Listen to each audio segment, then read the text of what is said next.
while I would like to formally welcome everybody, I expect a few people will be joining us as we go on, but it's really nice to see everybody at this lightning talk, and I would like to give a warm welcome to Andrew Wren, who will introduce himself and all his background in a moment, but I would like to just say that he is our fairly newly appointed Professor of Practice, which we're absolutely delighted about. If you don't know who I am, I think everybody does, but if you don't, I'm Professor Sally Elton-Chalcraft. I'm the Director of the Learning, Education and Development Research Centre, and a very warm welcome to everybody to this lightning talk. Just very quickly, I would like to advertise our next lightning talk, which is on the 21st of April. By Lisa Reed, who's doing her PhD with us, just about to submit, on maintaining the visibility of participants' stories data in an storied data in an interpretative study using thematic narrative analysis approach, and that will be on the 21st of April. But I'm really delighted that Andrew's joining us this afternoon, and he's going to present for about 15 minutes. Does that sound okay, Andrew? Yeah, so yeah, 15 minutes, something like that. Yeah, 15 minutes, yeah. And then we'll open it up for debate, which I will chair. The session is being recorded. If you'd like to jot any questions down in the chat as we go along, and then I'll try and take them in order, or you can raise your hand using the little hand button. So without further ado, over to you, Andrew, and thank you very, very much indeed for accepting our invitation and joining us. Well, thank you for inviting me, and I'm delighted that amongst many other roles, which I'll talk about shortly, I've been appointed as Professor of Practice in Collaborative Educational Leadership within the Institute for Education, and that role is really around the interface between further and higher education and how we can work more closely together. So I think it fits in really nicely with the talk I'm going to go through today. So my day job, I'm Principal and Chief Executive of Furness College in Barrow, and that includes Barrow Sixth Form College. I'm also on the board of Cumbria Local Enterprise Partnership, and I work very closely with your VC, Julie.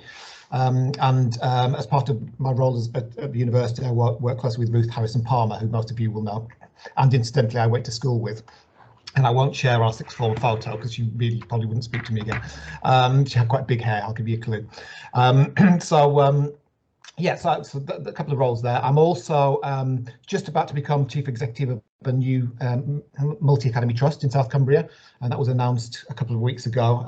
It's sponsored by the school and will be taking in sponsored by the college, and we'll be taking in local schools, working very closely with the college. And this is why I'm absolutely passionate about education, going right through from nursery, infant, primary, secondary, through further education or sixth form college, and then into higher education, be that an academic route or a degree, higher or degree apprenticeship. So that's what I'm absolutely passionate about, and that's why we decided to form a multi-academy trust.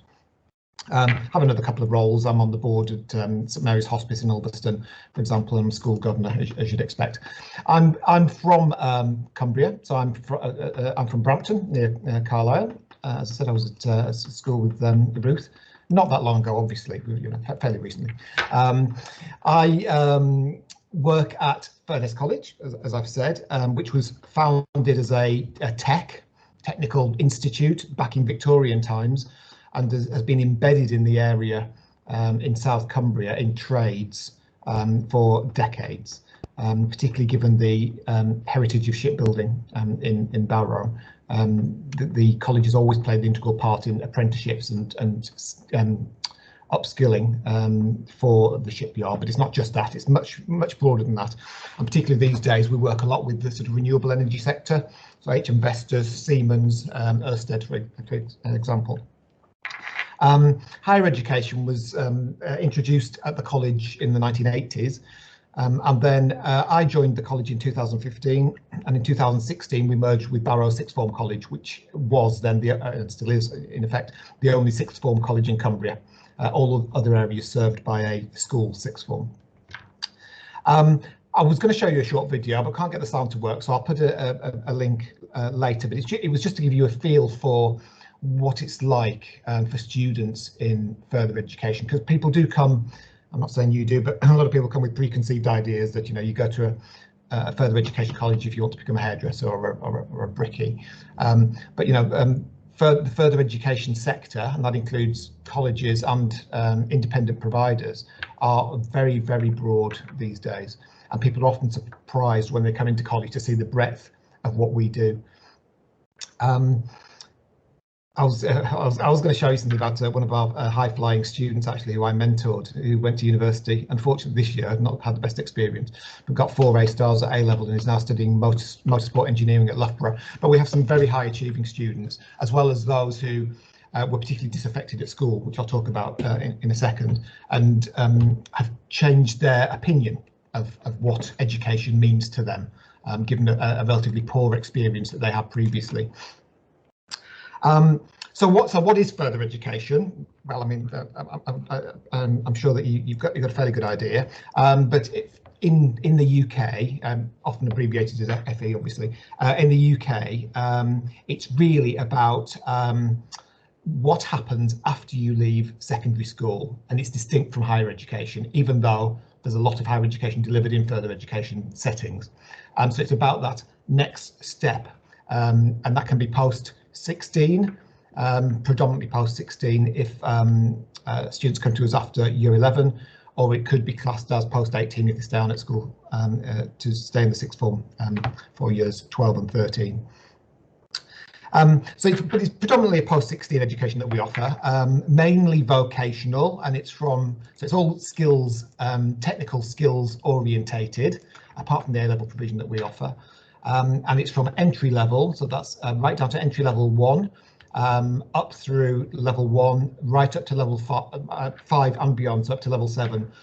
So there are colleges out there that are offering master's degrees. We do level 7 in management studies. So it's right throughout the level group.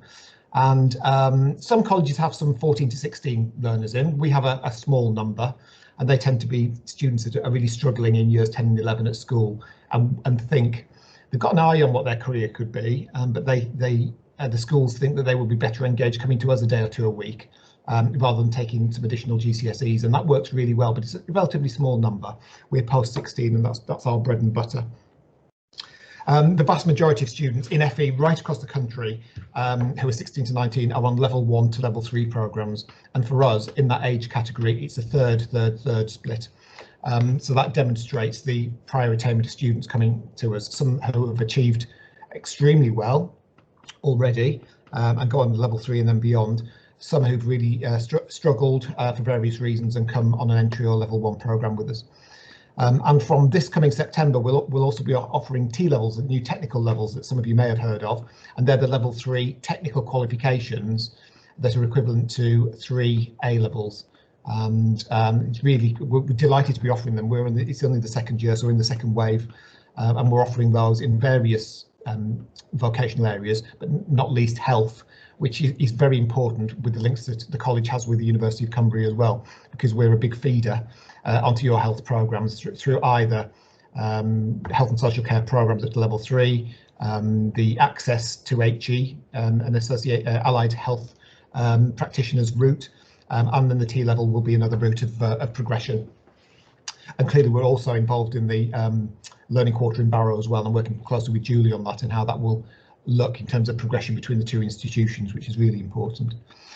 Apprenticeships are naturally a big part of what further education does, and they run from level 2 up to level 7. We offer up to level 6, so up to final year degree level, and some of those are in partnership with the University of Cumbria, some are with Lancaster University, some are with University of Central Lancashire, and then others with Edexcel Pearson directly. But we work with 4 HE institutions who validate all of our programmes, because clearly we don't have degree awarding powers as an organisation. It's not impossible for further education colleges to get either FDAP or TDAP, or RDAP in fact, but it's relatively unusual. So there's probably about 10 or 20 in the country, and they're the big colleges. Blackpool and the Fylde being the closest to us, and then NCG, so Newcastle College, also have full TDAP, but it's unusual, and I would much rather, with the numbers that we have, and we have about 500 HE students every year, work with our specialist HEIs who can not only validate the programs but support us in terms of delivery and quality assurance. We have very mature teams to deliver higher education, but that support from the HEIs is really important to us, so that our students get the best possible experience. Nearly all teachers and lecturers who work in FE have come from industry, so it's above 95%. The other 5% tend to be the A-level teachers who come through more of a traditional route of degree, PGCE onto teaching. Excuse me. But the rest of our teachers and lecturers have whatever educational experience they've had, gone to work in industry, and then have decided to come into teaching at a later point and have done an in-service PGCE, which we offer here. So we generally do those ourselves in post-16 provision. And that's something, again, I'm working with Ruth closely on, because it's something you don't do, but we do. So where are the links between us in terms of shared expertise, but also potential progression or opportunities for students? I'll certainly say that we're not a qualification factory, and that's very important. That's my terminology. It's not just about going out with a piece of paper at the end of it, although clearly that is very important. It's about the rounder skills that we aim to instill in our students, no matter what age, because clearly our students, there is no top age for our students. And skills such as, the sort of skills that need an employment, or just to be effective members of society, citizenship skills, and those are all absolutely integral parts of the programs that we teach. Let's go have a drink, sorry.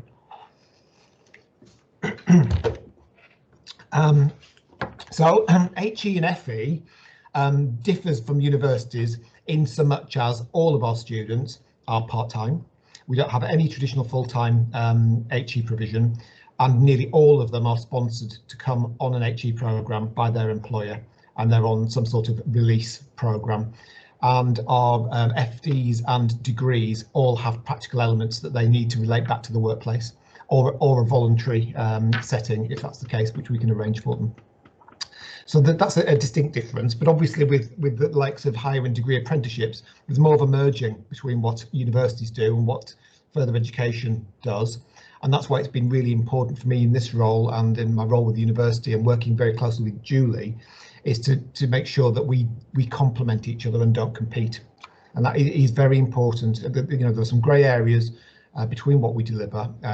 We're all very good. Both our institutions are excellent at what we do, and it's important that we work together and don't end up competing, because that's not the way that we need to move forward. That is unfortunately happening in other areas where there aren't the same levels of collaboration between further and higher education, and you just end up in a lose-lose situation where we've diluted numbers on groups which become inefficient to run. So that's not what we're about.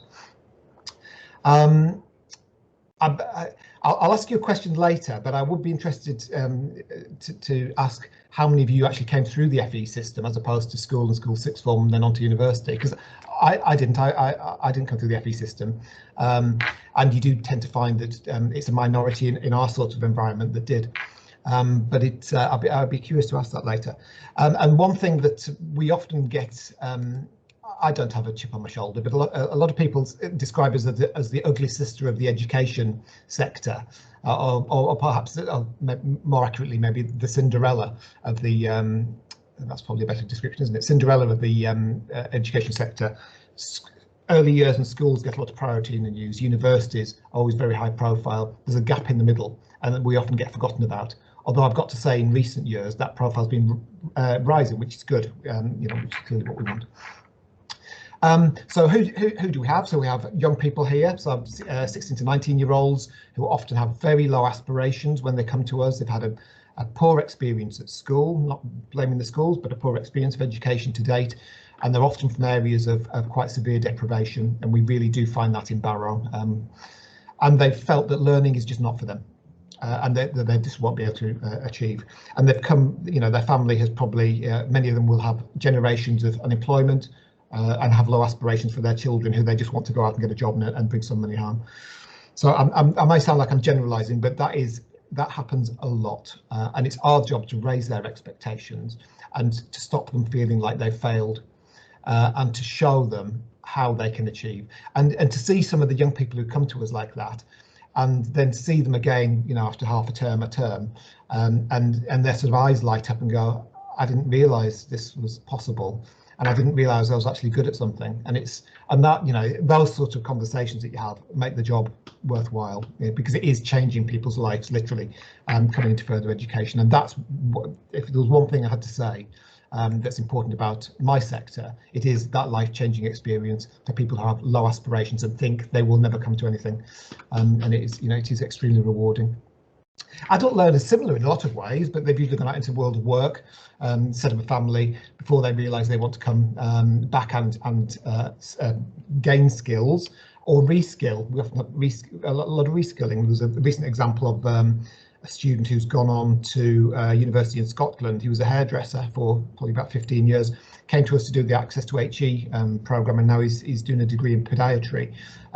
So not completely unrelated, but he obviously thought that he was more capable than what he was doing and wasn't particularly enjoying his job. Those sorts of opportunities that we can provide are absolutely invaluable. And we are often that halfway house between them coming in with lower levels of skills, and we get them into a position when they can either progress internally or progress onto university. What you do find with adults, of course, is they've been out of education and training for many years and are quite frightened to return. They're quite nervous. And we need to build up their confidence that they actually can, learn at no matter what age. I think that's really a really important point to make. So just before I sort of finish off, I've got another just a couple of points. Obviously, we're very important to the economy and employers in the area. So we set up our curriculum, we design our curriculum around the needs of employers. So we need to be meeting future skills gaps, and this is something that university obviously does as well. But it's not just about that, of course. I always say I'm not going to be the principal of the college that presides over losing the arts and losing humanities. So it is important to have that breadth of curriculum, but we are actually targeted to work with employers and make sure we are meeting their needs. And that's part of our funding arrangements. We're actually obliged to do that. But as I say, I fight and fight. I'm a modern language graduate. Modern languages are, they're in a dire situation, which is really unfortunate. And I'll fight to keep those subjects, albeit they less popular, to make sure that students have the opportunity for a well-rounded education, if that's the route that they choose. Cumbria is quite interesting, of course, because it's got an ageing workforce and a huge skills gap looming, and it has a lot of outward migration. So, either students leave or young people leave to go to university and don't come back, or young people just leave for employment opportunities, or young people leave and then come back much later in life, like I did. Whilst we want to encourage people to come back, and whilst we also want to encourage people to spread the wings, of course, and see what's outside of Cumbria, it does leave a huge gap, which is why it's really important for the offer in Cumbria to be there for people who don't want to leave but feel obliged to leave because what they want to do isn't available. And again, these are conversations I have a lot with Julie as to how we can address that together, and of course the other further education colleges and providers in Cumbria. We fit very nicely with primary and secondary. We work with primary and secondary schools, getting it's usually year 5 and 6 into the college and engaged in activities so that we can set aspirations for them at a young age. I often find that when students in year 11 start to get careers advice in a secondary school, it's probably a point that it's a bit too late. It's never too late, but it's a bit too late for them to have chosen the right GCSEs to lead them into a pathway because they just didn't understand what was available to them. So we try and engage with students at a younger age and around about year 9 as well, and then of course year 11.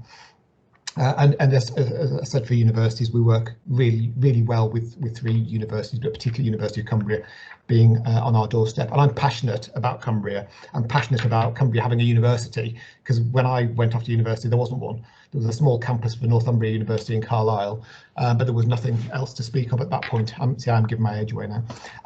So I'm not saying I would have stayed if that had been the case, because I think I always wanted to go and experience something else. But I'm absolutely passionate that the offer is here for those who are prepared to stay.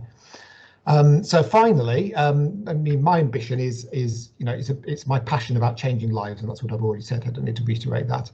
And our formation of a multi-academy trust as well will extend that.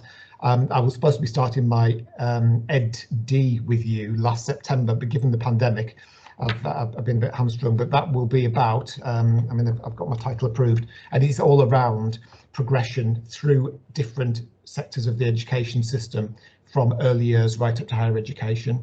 And I've got a working example, obviously, because my organisation, including the Multi Academy Trust, will be doing just that with children right the way through. So you could, you know, in theory, stay in one institution all the way through your educational life. I'm not saying that's necessarily the right thing, but that's what I want to find out when I move on to my AD.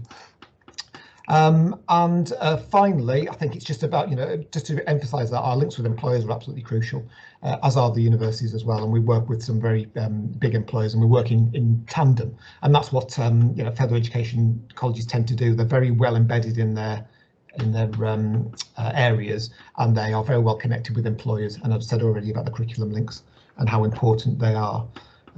It's, you know, it's fundamental to what we do. And my very final thing would be to say that, you know, I always describe the college as, it's not my college, it's not my board's college, it's not the employees' college, it belongs to the community, it belongs to everybody who lives in this area and within a catchment area. So it's my job to make sure that as chief exec of this organisation, that I am providing the community with what they deserve, and they deserve the best. And, you know, in some areas they haven't always got that, and that's, you know, always right up there on my list of priorities. So hopefully that's given you a bit of a spin through about what further education is, and what it means to me and why I'm so passionate about it. I'm delighted to be working with the university, but FE will always be my heart, even though it's not the system that I came through, purely because I've seen what it can do for people. And once I'd seen that, there was no way I was going to go anywhere else or do anything else. I just had to fight to maintain that. Okay, so that's it. That's fantastic. Thank you, Andrew. That was so inspirational as well. Thank you very much indeed. While people are thinking of questions, and do put your little orange hand up or write a question in the in the chat, I'll kind of start off to give people time. Goodness, is there anything that you don't do? You must be one of these people that has 30 hours in your day. Very busy person. One of the things that I'm particularly interested in is this idea of raising expectations and showing young people that they've not failed. And I was actually at a Lancaster webinar last night, actually, and there Jo Waring was talking about the fact that the pandemic has actually brought about opportunities for us to reconfigure education and see education differently.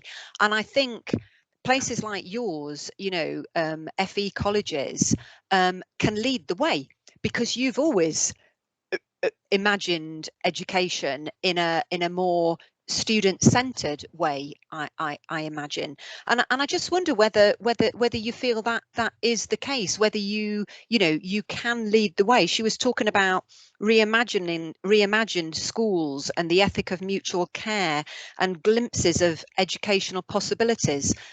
So, you know, do you think you can lead the way now? Sorry, just bear with me a second. I'm just a bit busy. Okay. No, absolutely. I mean, it's opened our eyes completely as to how you can do things differently. I have concerns about sort of IT poverty and those aspects. So, you know, there's an understanding there that what we need to make sure is that everybody has equal access. If we're talking about, you know, and it's not just about remote learning, but that's, you know, certainly a big part of it.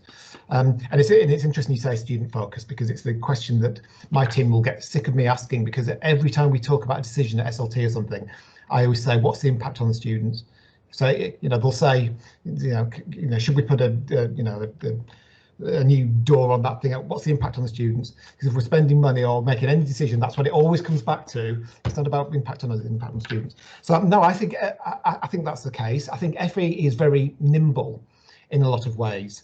So I'm not, you know, I couldn't really necessarily compare it to universities or schools, but our qualifications that we can offer change. The requirements, the guidance, the funding requirements are constantly shifting in our sector, and it's made us quite fleet of foot. And it also means that we can respond very quickly to employers' needs. So that's something that I think we definitely lead the way on. I've had many discussions with universities over the years, because we know that getting validation for a program from a university can be quite time consuming. And I understand why. I absolutely understand the quality requirements of that. University of Cumbria, one of the quickest I've ever worked with. But in some cases, you end up with a sort of 18-month lead time. And that's not particularly useful when an employer banging on your door says, I want it next week. So, obviously ways of working around it. But no, I agree. And I think I think we should be leading the way. I think we should be, in terms of helping students to raise their aspirations. We do a lot of work with that. And we'll continue to do that, and the best way we always find is to use our students, present and past, and who will come quite happily into schools with us to do talks and do open events and say, look, I did really badly at school. I didn't come out with a single GCSE, and now I am doing X, Y, Z, or I've travelled the world and done this. And that's how you instill aspiration to people, because they need to believe that they can do it. They'll often say, well, it's all right for you, it's all right for that person, but I can't do that. And it's really demonstrating that anybody can do it. It's not easy, and it's a lot of hard work, but we're here to push you to get through, and anybody can do that. So it'll be interesting what comes out of the pandemic. I think there's an opportunity to work more broadly with other organisations, because I don't think geography is the barrier that it used to be. I'm not saying that remote learning is the be all and end all and can replace face-to-face teaching, because that would horrify me, the thought of that, because that personal contact is just so important, not only for the teaching and learning, but also the pastoral side. But I think there are opportunities, particularly in somewhere like Cumbria, where you think, well, students not going to travel to Carlisle from Barrow, are they? So we either have to put it on ourselves here, or they just have to do something different. Well, actually, why can't we think differently about how we're offering education? Why can't we split courses between, and there's limited travel and it's done remotely? All these opportunities are there for the taking, particularly now, given the vast majority of our students are used to engaging with technology and using it as part of their teaching and learning. And so will the kids coming through from schools now, because they've all been doing it for two rather lengthy lockdowns. So I don't know if that answers your question. Yeah, no, that does. That's really great. Thanks. Mike has a question, and then Arwen's written something in the chat that either she can ask you or I will read out. Right, over to Mike. Okay, Mike. Andrew, thank you for that update. It was, like Sally said, very inspirational and informative. I'm interested in the comments that you've sort of talked around raising expectations. It resonated with me. I was doing a session with some students online this morning. We were looking at growth mindset, and I wondered to what extent sort of you embed growth mindset approaches in the work you do with your students, whether that's something that's explicit in raising their aspirations and making them believe in the opportunity, the capability to improve, to develop. Yeah, it's an interesting one, because expectations is something that I don't know how involved you are with sort of regulatory regimes, but Ofsted always have a bit of a flavour of the month. It's progression at the moment. Expectations came about 10 years ago because they were finding in colleges that students didn't have high expectations, and more importantly, the staff didn't have high expectations of their students, and that's a critical part. But here we do.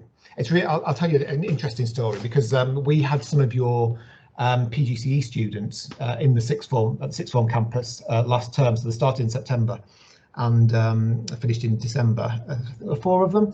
And so I met them on the first day as they came in, and as I do when we get your or any practice teachers in, and I sat them down and I said, I said in about 2 or 3 weeks time, you're gonna be saying to yourself, what on earth have I put myself in for here?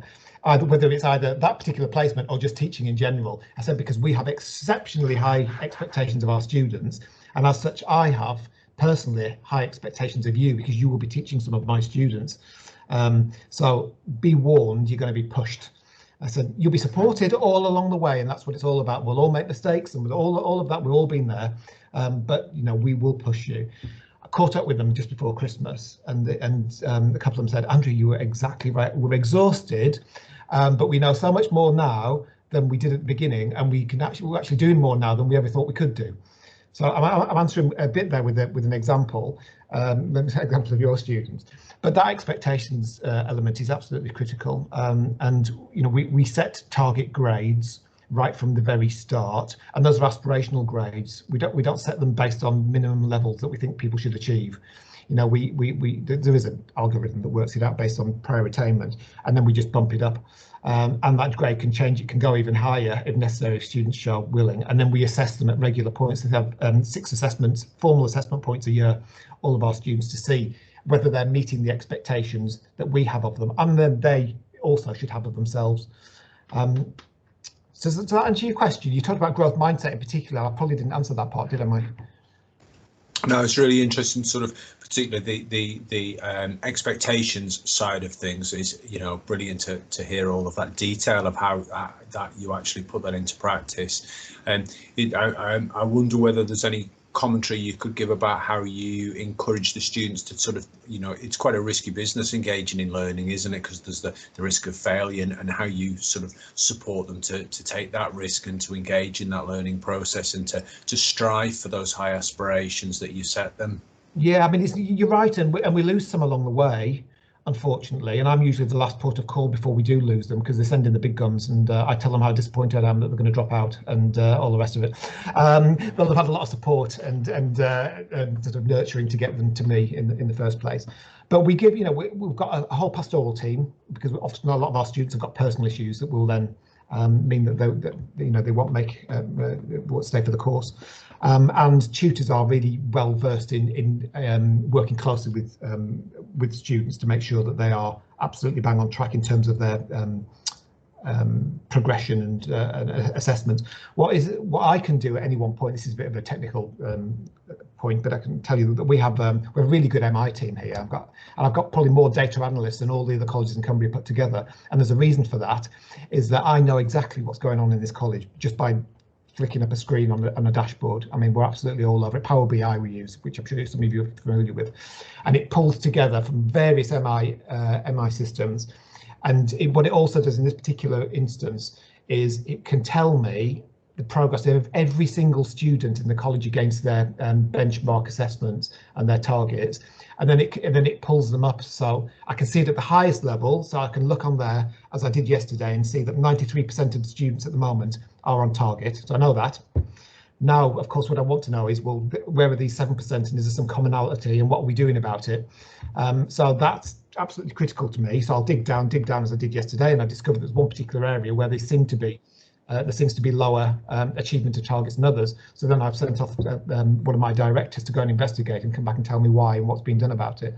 So the expectations are there from the start. Students understand that. They will be able to tell you exactly what their grades are and why they've been set as they are, how they're performing against them. But it's all done in a supportive way. It sounds a bit strict, and in some ways it is, but it is all done in a supportive way. And every student has what we call a personal development coach, personal progress coach, and they meet up once a week. And that's not just about the pastoral side, but it's also somebody else apart from their tutor who's looking at their progress and saying, look, you're getting behind, what is it? You tell me what it is, what can we do? You know, are you on the wrong subject, or are you on the wrong level? Have you got problems at home? You know, what are the different options? Do you want to change course? Do you want to, you know, if it's really bad, do you want to stop now and come back in September, and we'll arrange some placements for you, something in the interim period. So we don't want to scare people. It is, because it is a scary step, particularly when you come to a massive building like this, when they probably come from a relatively small school. It can seem quite intimidating, but you know, we're supportive, but we do expect people to work hard and do well, and we get really, you know, we do get good results. Not, you know, they're not the best in the country, but they're, you know, they're certainly well above average. And you know, that's, you know, there's nothing better than, I'd like to see the students not only achieving what they've set to achieve here, but then what they go on to achieve when they've left. And we're trying to set up an alumni so we can keep a track not only of where our students are going and what they're doing, but also to pull them back in to help raise the aspirations of other kids as well. It's harder to do in a college than it is for a university, but something that we are working on at the moment. So Mike, okay, that's great, thanks, and thanks for the question, Mike. Arwin, and then Samantha Carr. So Arwin, would you like to ask your question? Hello, nice to meet you. My question really is about the type of students that you get coming to you. When I was at school, if you were academic, the only the only coaching that you got was, well, you're going to college, so it's not our problem. College, well, you go to university, so it's not our problem either.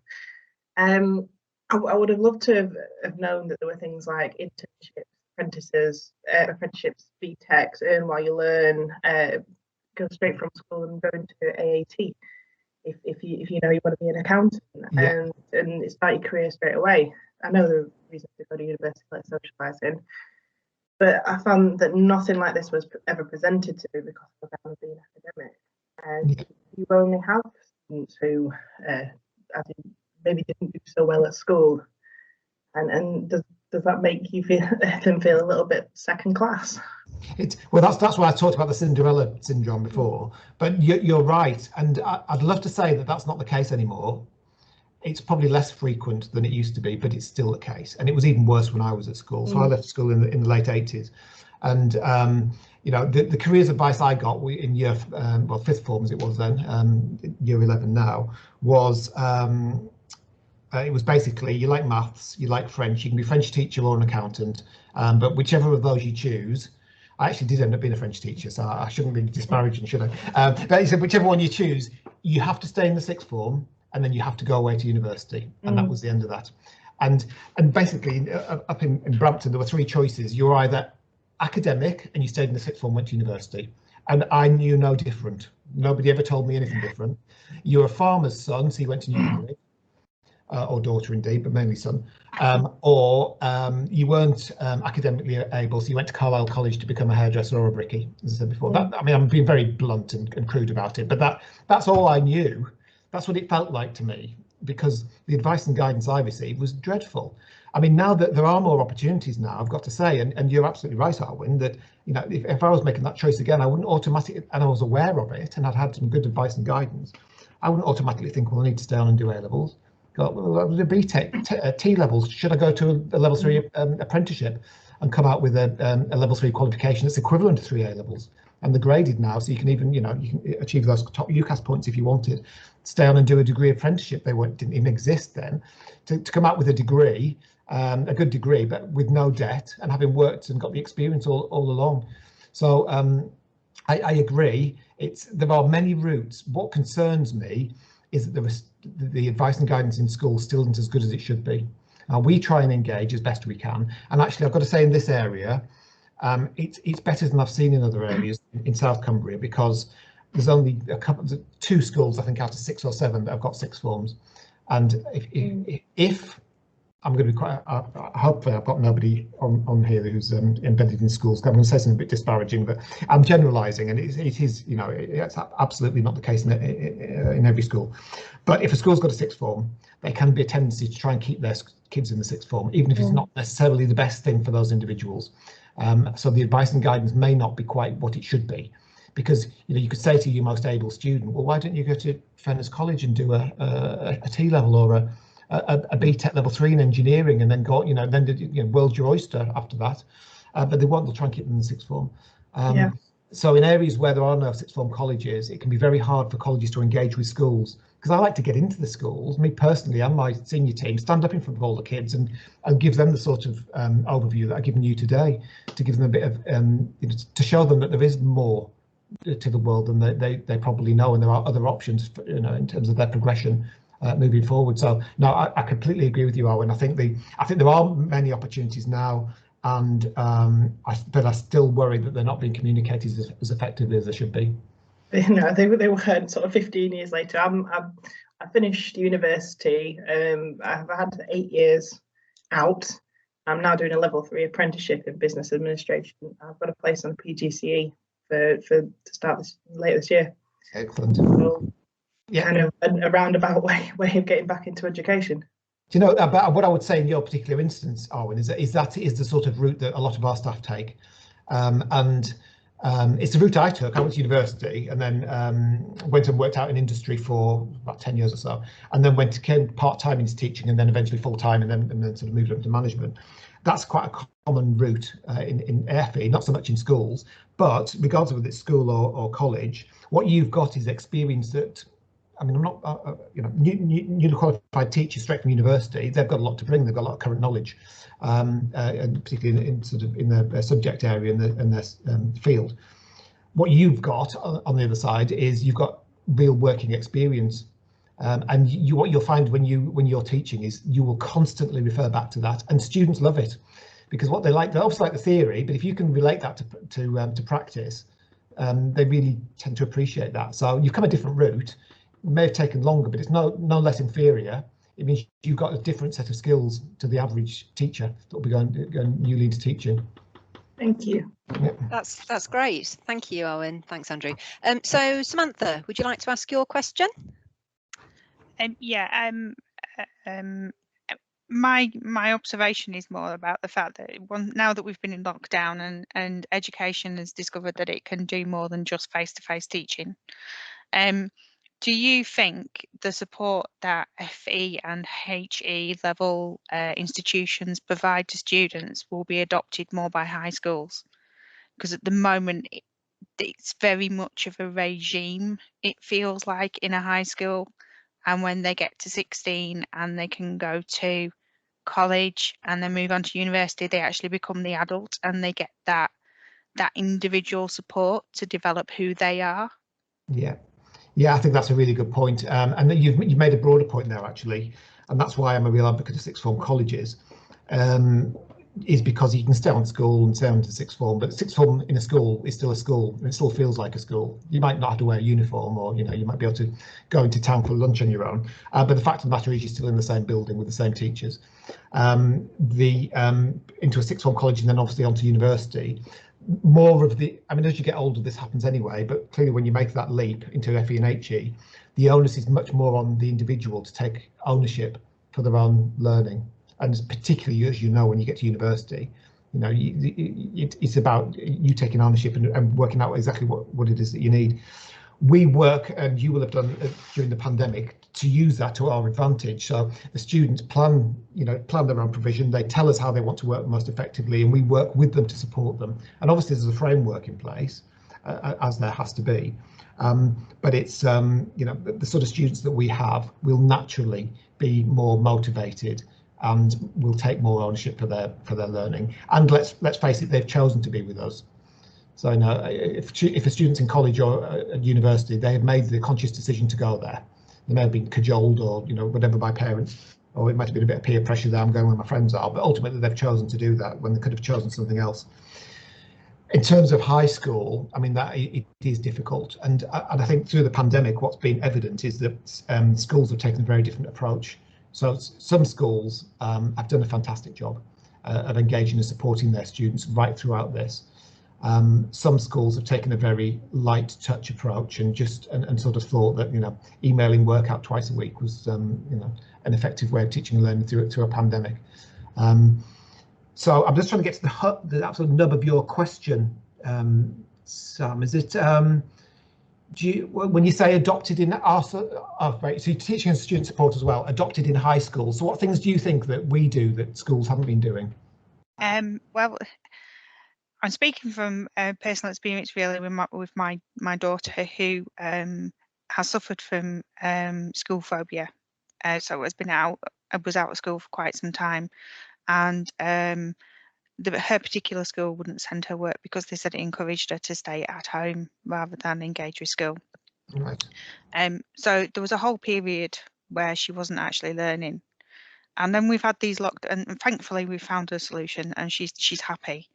But we've had these lockdown experiences, and there has been uproar nationally about the fact that these students weren't getting the support they needed.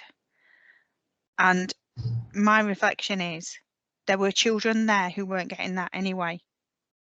Yeah. So how do we change this education system so that it actually supports all those children, even those who can't access school in the normal manner? Yeah. And it seems to be that FE and HE have a better grip on that. They have they have that support system in place. And I don't see why, and I know it's probably down to funding, but why high schools can't adopt a different method. There's something strange about schools that differentiates it from colleges and universities. That students come to us and they're our students, and we take complete ownership for those students. So during lockdown, we've had students disengaging. We know exactly who they are because we can tell from the registers. After they've disengaged for 3 days, they get contacted. and we've got some milestones, and if after 2 weeks we've been unable to get hold of them, we go knock on the door, and then if we still can't get hold of them, we call the police. You know, that's that. I mean, I'm giving a bit of an extreme example, but we've done that, and we've done it a number of times, because they are our students, and we will support them not only in terms of their teaching and learning, but also their pastoral care. We want to make sure they're safe as well. And that is absolutely critical, but also clear that they're engaging, and if they're not, then why not, and what can we do about it? Schools have a strange, I'm a school governor, as I said before, and schools have a strange habit of saying we've got kids on our roll, but if for some reason they go off our roll, then it's almost as if they've disappeared off the face of the earth. So it's somebody else's responsibility. It's a local authority's responsibility. Now, there are many heads that wouldn't let that happen and really care passionately about their kids. But it does seem that you know, kids transferred onto homeschooling, or they're transferred to another school or to the pupil referral unit, or whatever. It's almost like they've disappeared, and it becomes somebody else's responsibility. It's almost like the local authority is actually ultimately responsible for the kids. When colleges and universities don't think that at all, it's our responsibility. Yeah. You know? So I don't know if there's something in that may be the case behind it, but I think there is a lot to learn. I think schools do have a lot of. We've got things to learn from them as well, you know, in fairness, because they do some things very well that we could certainly learn from. But you know, I understand your point, and in your personal case as well. I mean, you know, we won't send work because it discourages attendance. Well, that's just, you know, you don't use a stick in these situations. What you need is a collegiate approach to finding out what the problem is. How can we get around it in the short, medium, and longer term, without jeopardizing a young person's learning, because all you're doing is punishing somebody for something that's not their fault. So you said you've resolved that, but that's the approach obviously I would take with it, and I'm sure the university will do something similar as well. Yeah, thank you for that. Okay. Okay, thanks, Sam. Are there any other questions? It's been an incredibly full session, actually, Andrew. Yeah. Thank you very much. We've got time for one very quick final question. If not, no. Okay. Can I just thank you once again, Andrew? That's been so very, very interesting. And what's been interesting for me is the diversity of people who've attended your session as well. So we've got people right the way through the university, HR, support services, and people like that. So it's obviously something very, very interesting that you're talking about here and that you're representing. And we're delighted, again, just to reiterate what I said at the beginning, we're delighted that you are going to continue to work with us. I mean, I know you work closely with our Vice Chancellor, Julie Mennell, but particularly with the Learning, Education and Development Research Centre and also the Institute of Education in your role, your new role as Professor of Practice. You know, I think this working together is going to be absolutely fantastic. So I'm really looking forward to continuing to work with you, Andrew. Thank you. Well, if you think you can, anybody who's on the call, if you think I can help in any way, that obviously just drop me an email. And what I like more than anything is doing this sort of thing.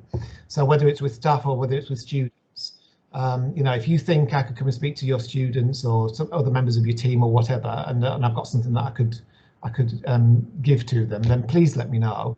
I mean, particularly the likes of PGCE students, you know, if they want to know a little bit more about what it's like teaching post-16 as opposed to primary or secondary, you know, bring me in. And you know, wheel me out for an hour, and I'll do whatever you want. So please do. You know, genuinely. No, that's great. Thank you for that. Thank you for that. And I know we've got some things lined up for you already, haven't we? Okay, so thank you very much. And look, there's loads of thank you. Found this really interesting, all popping up in the chat. So Linda will save all these. So thank you very much, Andrew, and thank you to everybody for attending. And thank you for your contributions.